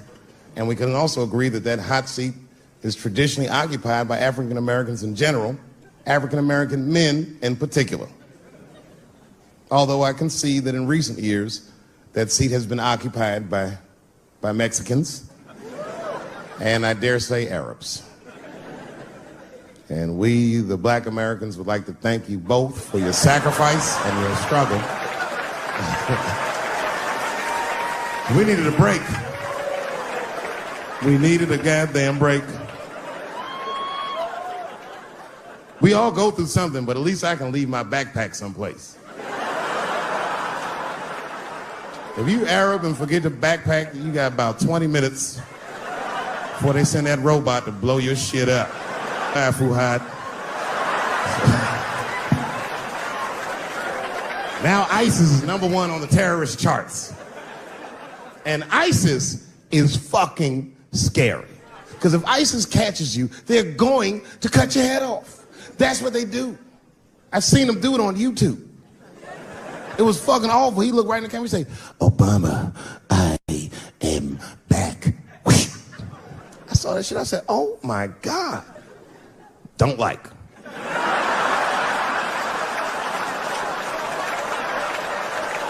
How's this guy cutting people's heads off on YouTube? I can't even post a dick pic, and this motherfucker is decapitating people.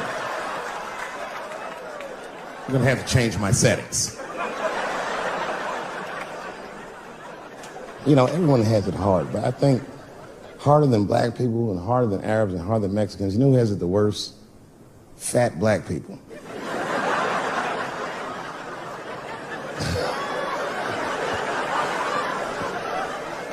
It's hard for white people to understand, but that's what I'm saying is very true. Fat black people have a really rough road because all manner of things kill white people, but you know what kills more black people than anything, more than police and terrorism? Salt, nigga, regular. Here, white people are getting Ebola cures and shit, and meanwhile, I'm dying from fucking the flavoring.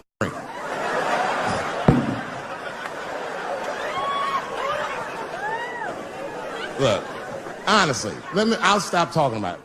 Let me say this, though. Let me just say this. Can we all just say that we seen it coming? Were you surprised? It's like when that guy threw that banana at me. Do you think I was surprised? Hell no. I've been in show business 30 years. I was expecting this banana. I knew one of these nights, it's like somebody gonna throw a banana at me one of these nights, niggas. Because that's how it starts, with the name calling. Like that Paula Deen. Remember Paula Deen got fired from the Food Network? If you know anything about show business, it is really hard to get fired from the fucking Food Network. And they dropped that bitch like a hot potato. All because she called somebody an N-word 30 years before she had a show. I don't know who she said it to, but whoever it was just looking at her like, I'm gonna get you for this bitch. And she came back 30 years later like a Bill Cosby rape and sunk a battleship.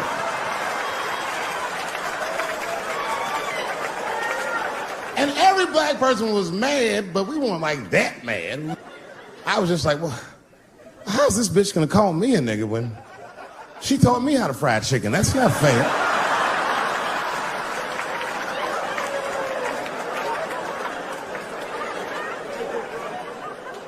I think Donald Sterling shit was more serious. Remember Donald Sterling? He used to own the Clippers, and then he got caught on a secretly recorded tape saying some very unsavory things about African Americans. And there's a lesson in that for all of us. The lesson is, if you are old and white and racist in this great country, whatever you do, don't tell your black girlfriend about that shit, because that's who made the tape. She recorded all that shit, and the tape was terrible. He was like, stop bringing these black guys to my games. First, we're all confused, like, well, how the fuck are you gonna have a game without us? But it turned out that the black guy he was speaking of was none other than Magic Johnson, the billionaire. Unbelievable. Never even mentioned the fact that he had AIDS, which is, this guy must be really racist if AIDS is the footnote. Well, you gotta be careful, baby. He got the old Ebola.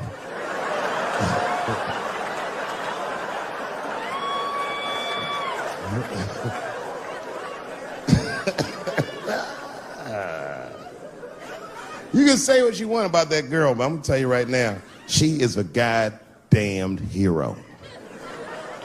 Because you might have thought these things were happening before, but now you can see it all in front of you without a shadow of a doubt. that shit actually went down.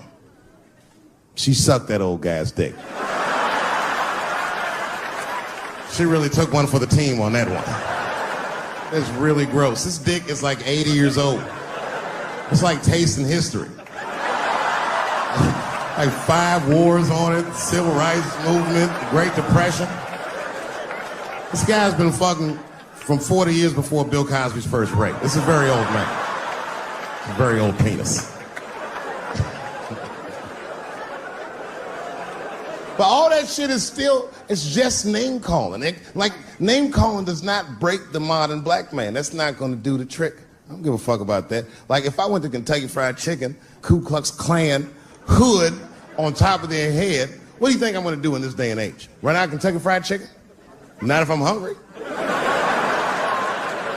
I'll go straight to the front. Hey man, let me get a 2-piece. I don't give a fuck what he says. You want a biscuit with that, nigger? I thought it came with a biscuit. What's all this attitude? I want a 2-piece. Chop, chop. You know what it is. But I'm not going to be mad. Why would I be mad? He's the one that's got to work at Kentucky Fried Chicken, not me.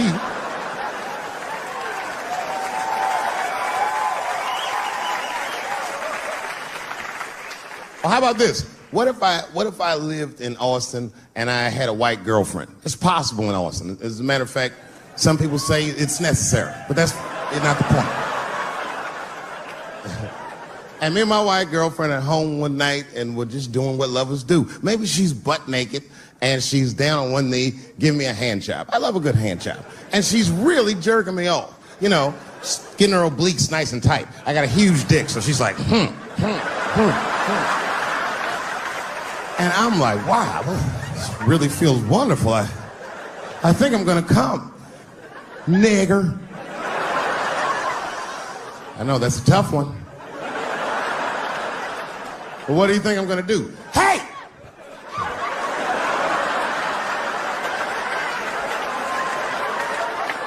That's no time for integrity, ladies and gentlemen. I'm busting that nut in her face.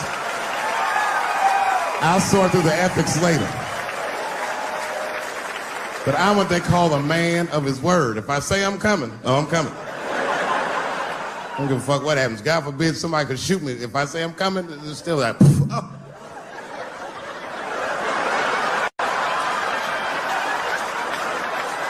Doesn't mean I like getting shot.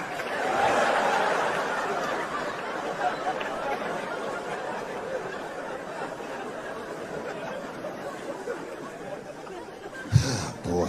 Yeah, tough time for the blacks. I'm not gonna say nothing about the police.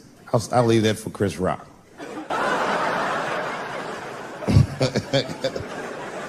The other big sports story was fucking Ray Rice's tape.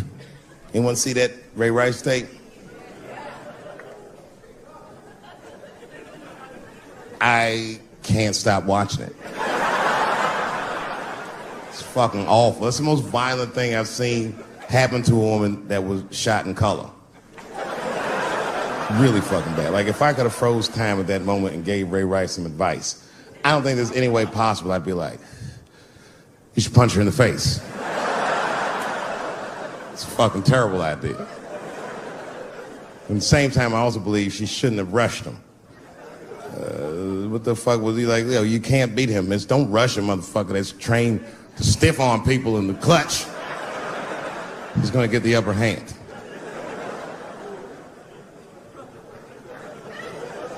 Only reason I bring him up is because, you know, he's about to play football again. You didn't know that? The NFL was told by a federal judge they had to reinstate Ray Rice because he was transparent with their investigation. He told them exactly what he did, and they can't just change your bit. That's like if I'm hanging out with my buddies and I'm like, hey guys, guess what I did last night? I fucked this big fat girl I met at the club. And they're all like, oh shit, Dave, that's crazy. And then they see a tape of me doing it, and they're like, we can't hang out with you anymore, Dave. That's not what this crew was all about. I'd be like, what? I told y'all what I did. What's really fucked up is the tape was made before they were married. Isn't that weird? I don't know why she'd do that. I don't even know why he would do that. As a guy, would you want to live with a woman that you had once punched in the face with all your strength? That's some very bold color purple type shit. Sealy, come out here and shave me.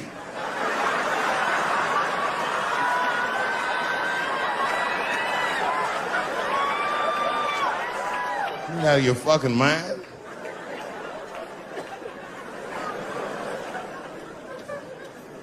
I had to ask an older friend of mine just to get some perspective. This older black dude. Actually, the fairest person I've ever met. And I asked him, I just said, hey man, I said, did you see that Ray Rice video? And instantly he was like, David, that shit was disgusting. I wonder what she said to him.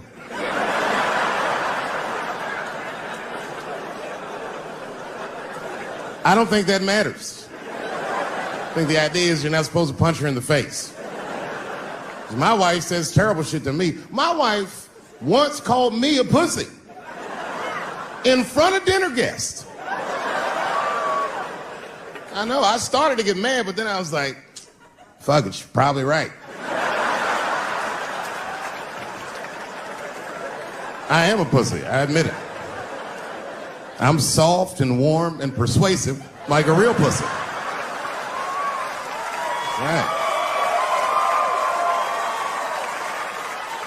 And then I told her, I said, and if you don't take care of me properly, I might stink, like your pussy.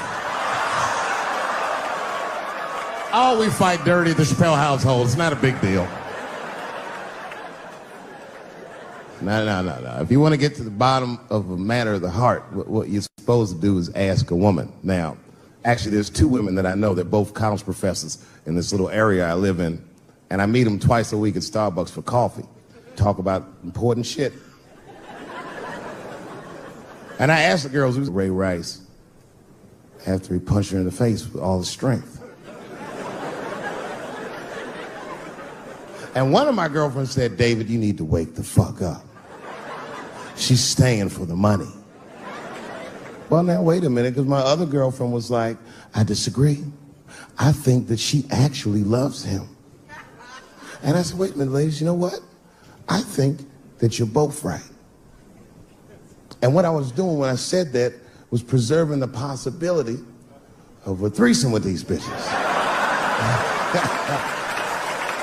I've been chipping away at this pussy one cup of coffee at a time for like 4 years. I was gonna throw all that hard work away over some Ray Rice shit. I don't care that much.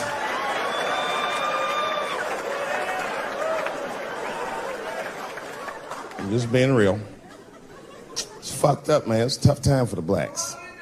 I love you too. And then here comes the banana peel. I'm waiting on it any second. You know that's how it starts. I saw in the paper today that the guy that threw the banana at me got arrested again because he threw a banana at another motherfucker in a bar in Santa Fe. Look it up online after the show. He actually did that. And that guy was black too. You know what a guy said he did it at night? He said, I did it because Dave Chappelle is racist. So, nigga, that's not the best way to handle that if I am racist. What if Martin Luther King just went around throwing tuna casserole on white people? Would that work? Huh? I seen your girl bubbling. She's drunk as hell, buddy. Listen, sir, I don't know what she's saying, but just take my advice. Get some water in her, or you're gonna have some dry pussy when you get home.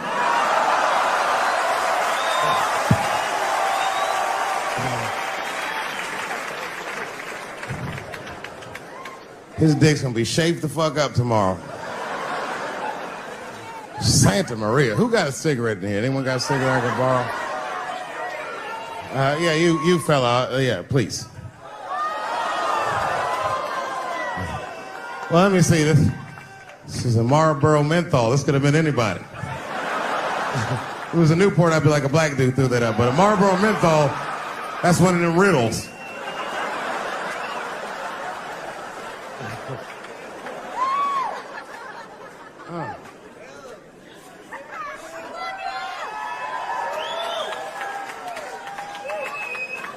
Is the word pussy offensive?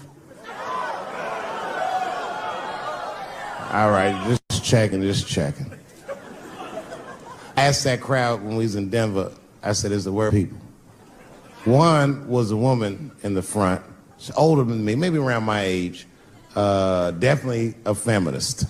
You know what I mean? Short haircut, plaid shirt, you know what I'm saying? And she didn't say it offended her. What she said is she said, I'm uncomfortable with that word. And I was like, really? You? And then before I could ask her why, there was one other guy. He was in the balcony. Now, I don't think he was saying this to me, but he said this. Everybody heard him say it. He goes, it's delicious.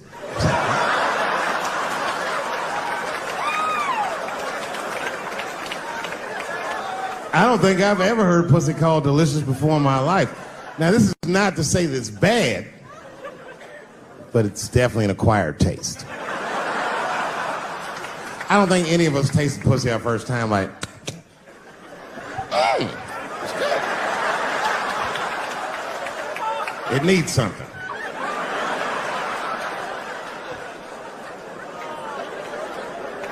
You know, it's illegal for a gynecologist to say the word pussy. They can only say vagina, or they can name individual parts medically, but they can never say shorthand, even if the gynecologist is a woman. I feel like if it was a woman.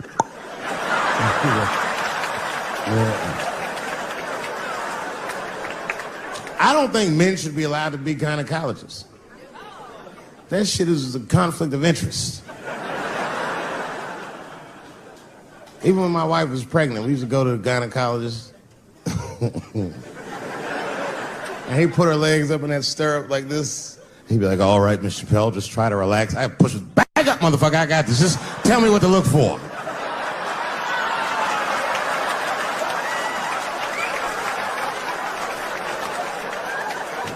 One of those home-style checkups. There's too many ethical questions when men do that. Like, can a gynecologist lose their license for smelling their fingers during an exam? Is that illegal? How could they not? These are men. It's like if you have a good barbecue, you don't even think about it. You just...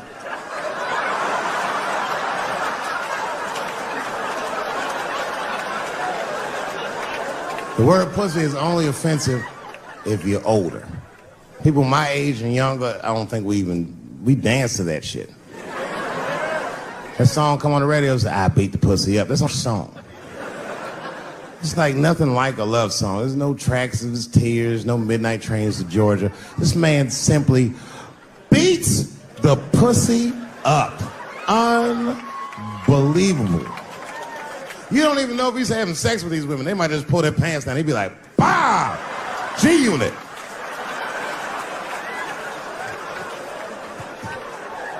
Like you'll be watching HBO. Hi, I'm Larry Merchant, standing here ringside with the pussy after a devastating bout with 50 Cent. Pussy, come over here and let me talk to you for a second. My God, you look terrible. Your lips seem to be swollen. You're bleeding a little bit. Tell me, pussy, what happened inside of that ring with 50? I don't know, Larry. I felt really good in the first round. I was ready to fight. It's warm and moist, and I don't know. It just hit me from angles I wasn't expecting. Front, left. The backside surprised me the most. Well, pussy, let's take a look at round 4. This is where it all went wrong for you. Here you come out of your corner, pussy. You fight really good. It looks like you got 50 with a right and a left, but then 50 slips your jab, and there, right there. You see that? He punches you right on that little bean thing you have on the top of your head. I don't know what that is. There's 50 just pounding away at that bean over and over, and that pussy gets rattled around like that. I don't think I was thinking anything, Larry. You know, I'm a real good defensive fighter. It's real hard to get to me. I've never been punched directly on my bean before. As a matter of fact, most fighters don't even know that bean exists. I guess he just hit me there and I lost control of my legs. I don't know what else to tell you. I like when Lil Wayne talks about pussy, because Lil Wayne used to have that song. He'd say, I got a bitch that plays the movies in my jacuzzi. And then it goes like this. Pussy juicy. That shit always makes me laugh, because no guy says that, you know. Only Lil Wayne would say some shit like that. If you was fucking a girl, she's like, is this pussy good? And I'm like, it's juicy. It's good. The pussy was juicy. That's why I'm not Lil Wayne. Because if I was in a hot tub with a girl and I could tell that the pussy was juicy while I was in the hot tub, I'd probably get out of the tub. I'm a germaphobe. I just picture Lil Wayne like, what is this strange oil floating in my hot tub water juice? That shit was so funny to me, I must have wrote like no less than 40 jokes with the punchline pussy juice. And all of them work to some degree 100% of the time. I'll do one more just so you believe it, okay? All right, and this next piece, it's a special episode of CSI. For some reason, Lil Wayne is guest starring as the lead detective, okay? That's the setup. Are you ready? Here it goes. Has anyone else been on this crime scene? No. It's very strange. This place is virtually undisturbed. No forced entry. No sign of a struggle. Shine your flashlight right here. I just slipped in something. What is this? What is this? It glistens in the light. Smooth to the touch. Pussy juice.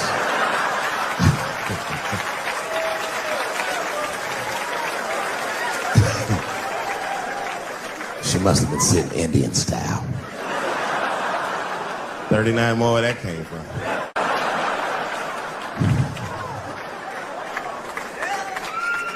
Everybody's mad about something.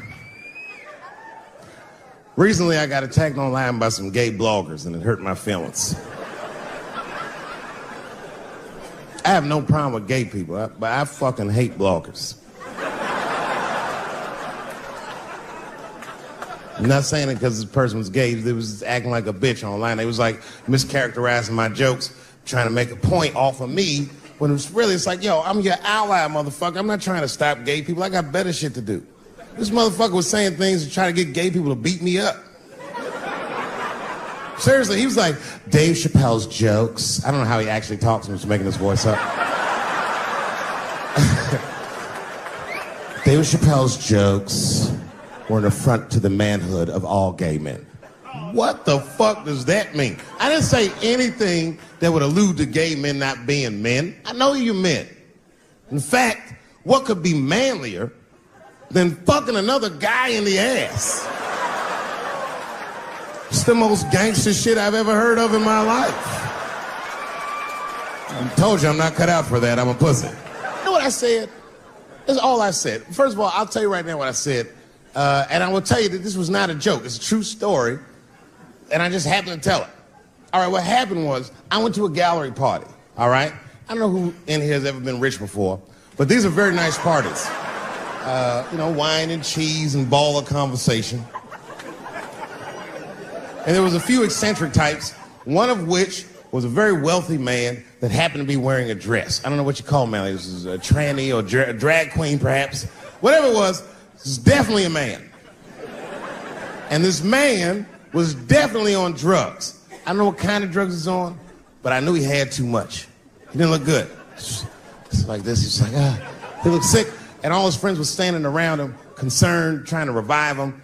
I don't know what they looked like, some kind of gay CPR. There was fanning and shit.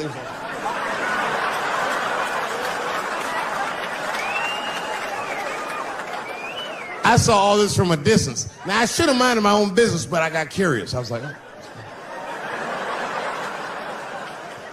And I went over there. All I said, excuse me, gentlemen, is he okay? And then they looked at me like I was evil. She is fine. I'm sorry, I didn't know this is what we were doing. Here's my thing. I would support anybody's right to be whoever they feel like they are inside. I'm your ally in that. However, my question is, to what degree do I have to participate in your self-image? Is it fair that I have to change my whole pronoun game up for this motherfucker? That doesn't make sense. Seriously. If I put on an Argyle sweater and I'm like, hey everybody, I feel like a white guy in this sweater and I want some goddamn respect and a bank loan. That's not gonna work. Give a fuck how I feel. Why should I give a fuck how you feel? Nigger is a pronoun. But there was no time for philosophical debate. This was an emergency situation. I said, fine. Sorry, guys. I was just worried because she looks terrible. She just fell off the bench. Appears that her dick is popping out of her dress. You mind if I call an ambulance, champ? I'd rather not be at a party where a tranny ODs. There's too many questions to answer.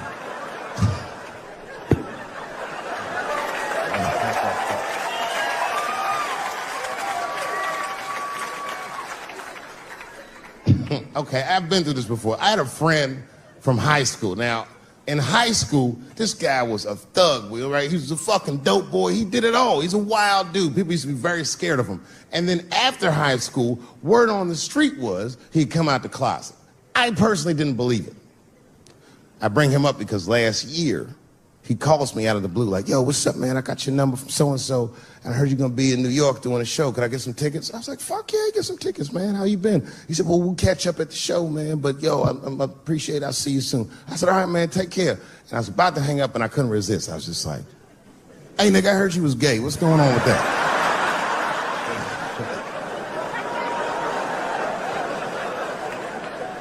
And I wish I didn't ask, because he sounded like he was dying to talk about that shit. And he had a long story about it. And it's not that I didn't care, but I was, I don't like talking on the phone. I was watching TV at the same time. So I just wasn't really paying attention like I should. But I was trying to sound supportive, but I didn't really know what to say. So I just like mumbling shit throughout this conversation. I just be like, well, nigga, you gay, man. You just gay. This went on for a while, and then finally I had to say something like definitive to get him off the phone. And I was like, hey, man, you know what? Don't let people get you down, all right? And the next time someone tries to make you feel bad about yourself, just remember, everybody fucks funny to somebody.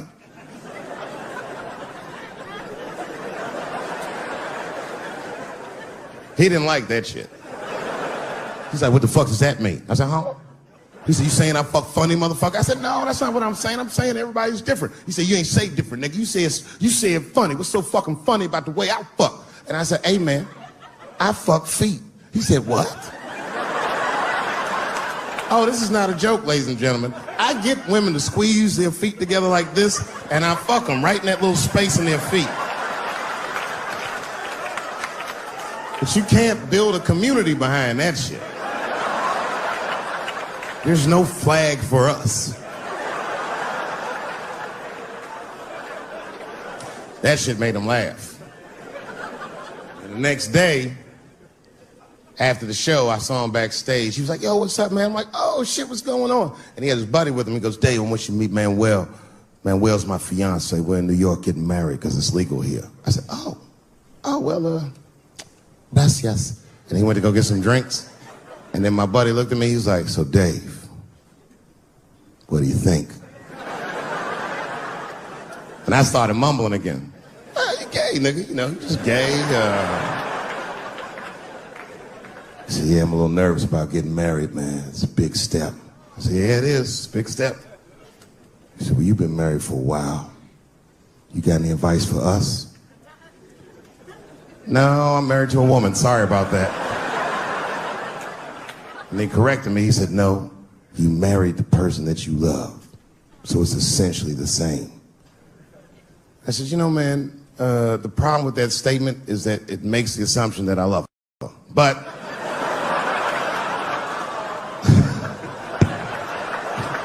you guys lighten the fuck up. Of course I love my wife. She laughs at this shit. As a matter of fact, she eats and spends this shit. You know what I told him? I told him, I said, you know what you should do, man? First of all, you shouldn't do it. I'm talking about being legally married. It's not that you're gay as much as just legal marriage is a fucking diabolical leverage game in the United States. I'm just being honest. Devoid of religious significance or the idea of love, marriage is nothing but an awful contract that you shouldn't sign. I'm just being real. Because you start out loving each other, and then like 2 years later, you're just building a case against one another for a hypothetical court date.